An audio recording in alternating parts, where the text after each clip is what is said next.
తిరుమల శ్రీనివాసుడంటే ప్రపంచవ్యాప్తంగా ఎంతో ఫేమస్. దేశ విదేశాల నుంచి శ్రీవారిని దర్శించుకునేందుకు నిత్యం వేలాది మంది భక్తులు తిరుమలకు వస్తుంటారు. కోరిన కోరికలు తీర్చే కొండంత దేవునికి యథాశక్తి కానుకలు సంతోషంగా సమర్పిస్తుంటారు.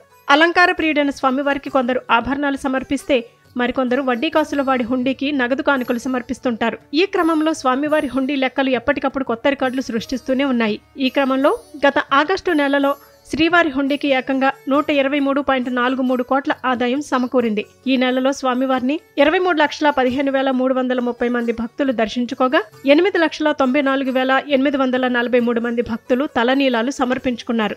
ఆపద మొక్కుల వాడికి మొక్కులు తీర్చుకునేందుకు వచ్చిన భక్తులతో ఈ ఏడాది తిరుమల కొండ కిటకిటలాడింది. జూలై నెలలో సగటున 80,000 మంది దాకా భక్తులు శ్రీవారిని దర్శించుకోగా ఆగస్టు నెలలో అదే రద్దీ కొనసాగింది.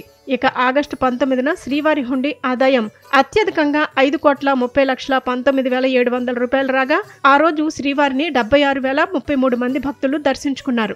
ఆగస్టు 27న అత్యల్పంగా 3.6 కోట్ల హుండీ ఆదాయం టీటీడీ ఖాతాకు జమైంది.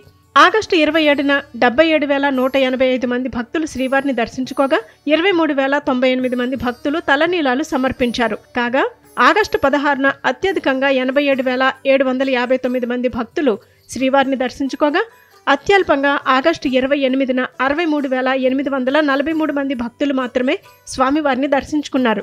మొత్తంగా ఆగస్టు నెలలో 23,15,330 మంది భక్తులకు టీటీడీ శ్రీవారి దర్శన భాగ్యం కల్పించింది. 8,94,843 మంది భక్తులు తలనీలాలు సమర్పించినట్టు టీటీడీ లెక్కలు చెబుతున్నాయి.